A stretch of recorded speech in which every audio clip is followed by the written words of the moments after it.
Hello, I'm here today to go through my notes for House of Leaves. They're mostly just talking about references, particularly an idea to the authorship of the book as well. Yeah, there will be spoilers because, you know, I'm obviously choosing references that go throughout and that reference other parts of the book as well. So not just external books, but references internal to the book as well. So let's just dive into it. This is my first page. What I highly recommend you do is put in a table of contents because throughout the book it will tell you to reference other chapters. So I found it easy just to have the page numbers of those chapters in the front of my book, like a table of contents. And then I have a little quote here. In the house, man finds his identity by Gaston Bachelard. So I thought that was an appropriate quote for House of Leaves. It's like my own epigraph to the text. Yeah, and you can see my book is well loved. These notes, misspelled words and underlined words, I actually moved into a document on my computer because it was just getting to be too much to keep track here.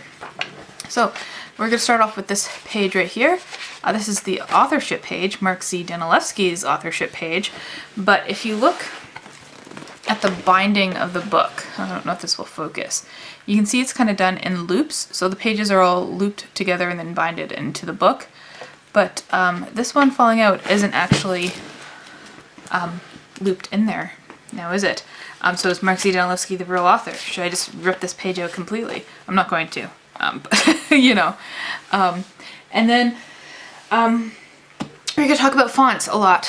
And the font of this authorship page is in, both authorship pages actually, is in Dante, which is actually Pelafina's font.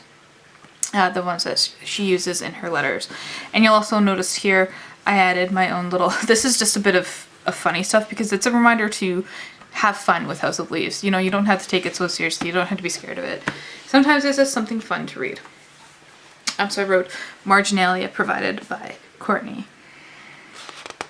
Okay, so we're just gonna get right into it. I'm gonna start with the introduction here. Roman numeral page number 12 over on this side. You'll notice I have like my own little marginalia. I'm not going through all of those. Some of them were just me reacting to text or underlining certain words. Yeah, so I'm just going to go through the more significant stuff I found. So on this page, he talks about Zampano, and he says, who knows where his name really came from? And we get actually a reference on page 545. I'd flip back there, but let's do it anyways. 545. We get a reference back here in this note down here, reminiscent of another film by Felon I. So there's a director named Felon I who did a movie called La Strada where the main character's name was Zampano. I thought that was pretty cool. And then we also get references to nom de plume, which is of course the author choosing to remain anonymous, has a different name, and then nom de guerre, which is the same but for a soldier. And this is kind of like the first reference we see to Zampano possibly being a soldier. Now on page 14 over here, we have Lude calling Johnny Hoss. He says, hey Hoss. And so that's his nickname for Johnny. And I thought that was interesting. So I decided to look that up. And apparently there's a character on the TV show Bonanza named Hoss. So I thought maybe that was maybe a clue as to what Johnny looks like, perhaps. Hoss is also a slang term for horse. And on page 564, we have this poem by Apollinaire. Forgive my pronunciations of foreign names here. And the poem is called Horse. So I thought maybe that could be in reference to Johnny, perhaps? My hard, formal dreams will know just how to ride you. My destiny in a gold chariot will be your handsome driver who will take you for reins, drawn in tight frenzy. My verses paragons of all poetry. So it's referencing dreams and, you know, taking control of something. So that brings into question the authorship here. Maybe who created who? Did Zampano create Johnny? We'll get lots of references to that. So that's just a clue to that. Then on page 15, we get the first reference to cats. Yeah, where are the cats? And MZD loves cats, I think. I can't say that for sure. I don't have him quoted, but he writes a lot about cats in House of Leaves. The Familiar, at least book 1, features is about a cat. Yeah. And then we also get just a few pages later, on page Roman numeral 18, of course, curiosity killed the cat. The cats go missing after Zampano's death. There are references to Shage on page 77. There's a reference to a poem by Rilke called Black Cat on page 87. Like, there's tons of cat references throughout House of Leaves. Okay, Roman numeral 16 page, we get this quote, and to use one of those big words I would eventually learn in the ensuing months, deracinated details of Zampano's life. So I'm just gonna, I have a few vocabulary words, but I picked them out because they're significant in the text as well. So deracinate means to pull up by roots, to force people from their homelands, to liberate or be liberated from a culture or its norms. And sometimes I find quotes with those words in them, and I thought this quote was interesting from Shakespeare's Troilus and Cressida. Divert and crack, rend and deracinate, the unity and married calm of states quite from their fixture. I think that's what this book does to us. And he learns this word from page 145. So here we see the first link of these odd words happening between Zampano and Johnny Truant. And our next page, page 22, actually we're going to jump ahead. 22 over here, we get another word, prolix. And that means having great length or dwelling on trivial details. And we also see that word being used by Pelafina on page 633. And that's the beginning of strange words being used by both Johnny and Pelafina.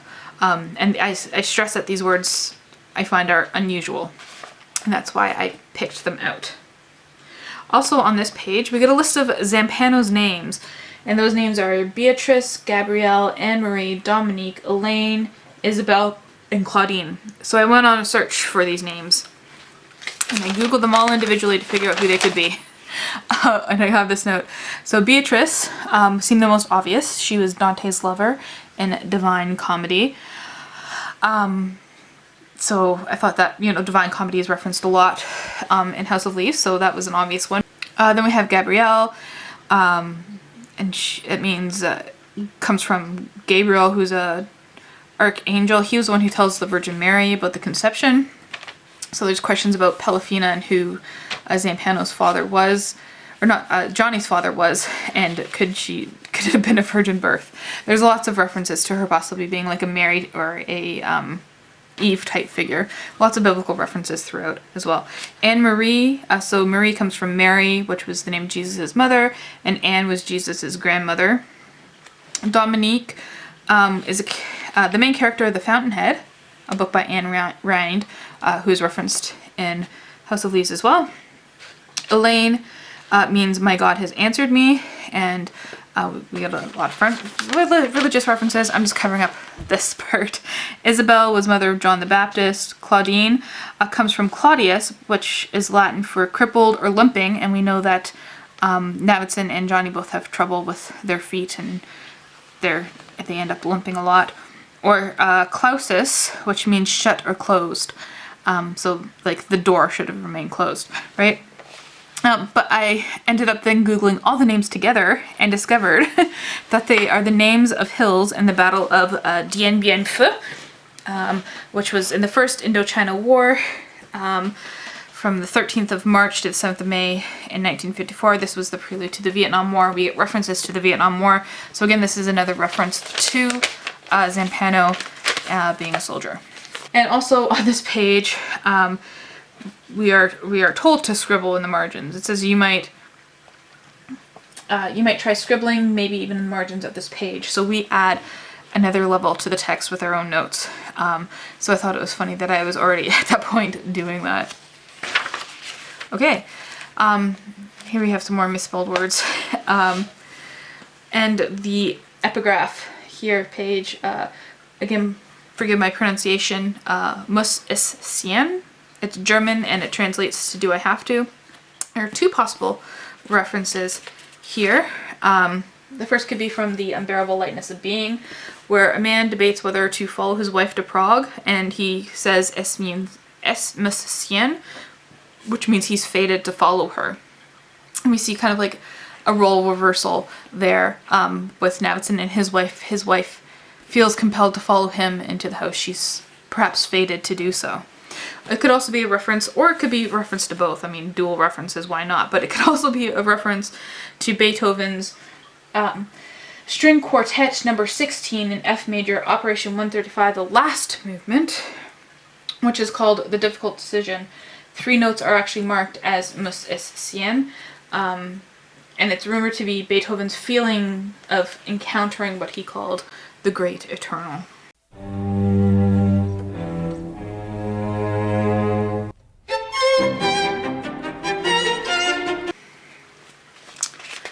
Okay, then we move on to chapter 1. I'm going to talk a lot about epigraphs. They're some of my favorite things to look up, and I think they're significant in some way. So this epigraph is, I saw a film today, oh boy, and the rest of the lyric goes, but I just had to look, having read the book. It's from A Day in the Life by the Beatles. And I thought it was interesting because we are reading a book about film. So, yeah, it's kind of meta.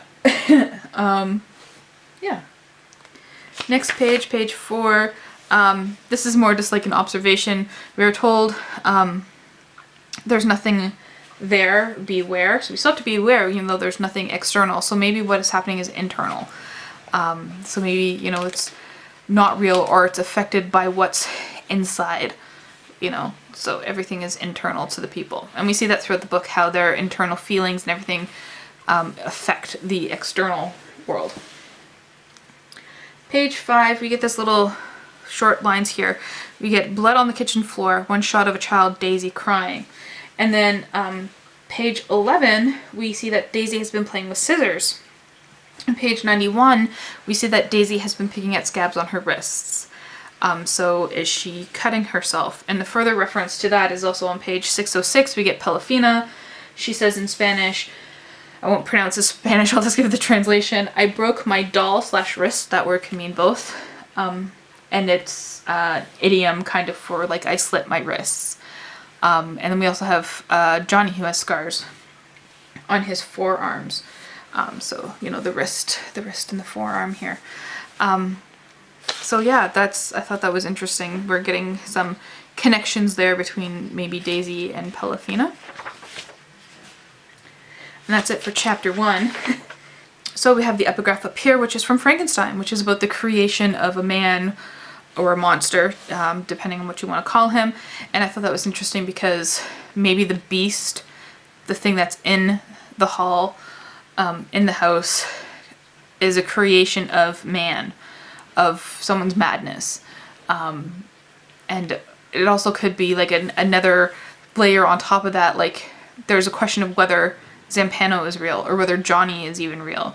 So like we have a creation of a person.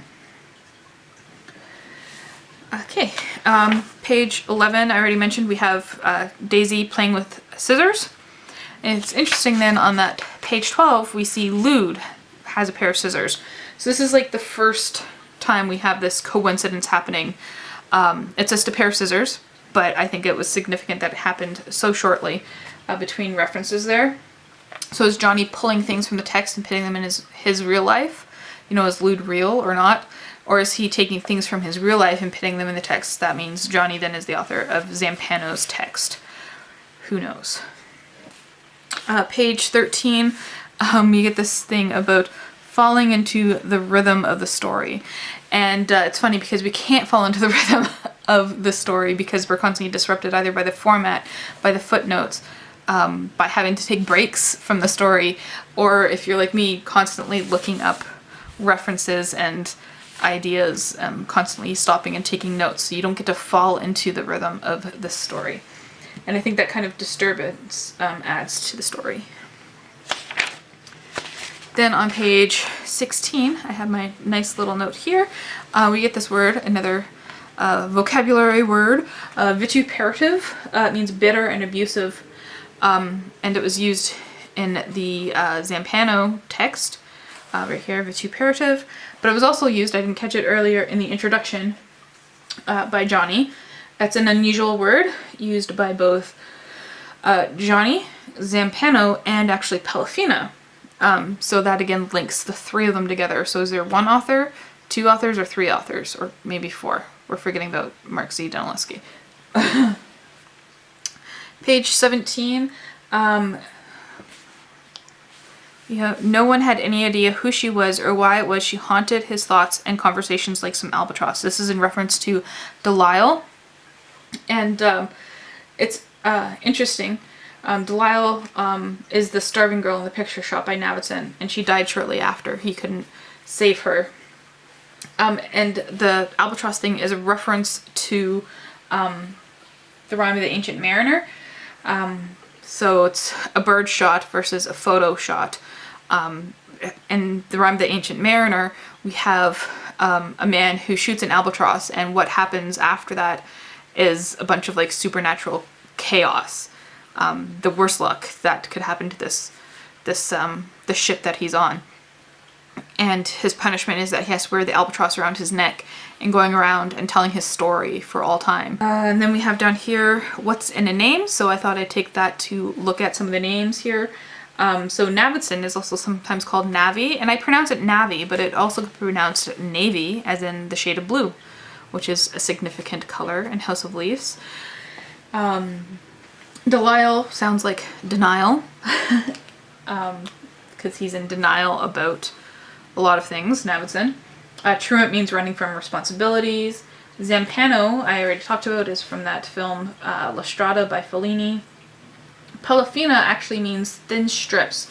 So like the pages of a book, this is a thin strip, isn't it? And that's Spanish. And lewd sounds like lewd or crude. And then on this page we get told the location of the house is sitting quietly on the corner of Succoth and Ash Tree Lane. And Succoth, or Sukkot, is an ancient Jewish festival celebrating autumn harvest and commemorating the passage through the wilderness, which is quite cool. You know, we're hoping that the characters in this pass through the wilderness of the house. It means booth, from the temporary dwelling covered with plant material. So I'll put a picture up here of a Succoth, and you can see that it is indeed covered by leaves. So it is a house of leaves. I decided to cut these videos a bit shorter than I originally planned due to time concerns and the length of time it was taking to edit them. I am sorry for the abrupt ending. Let me know what you think, and did I miss any references you caught? Thank you.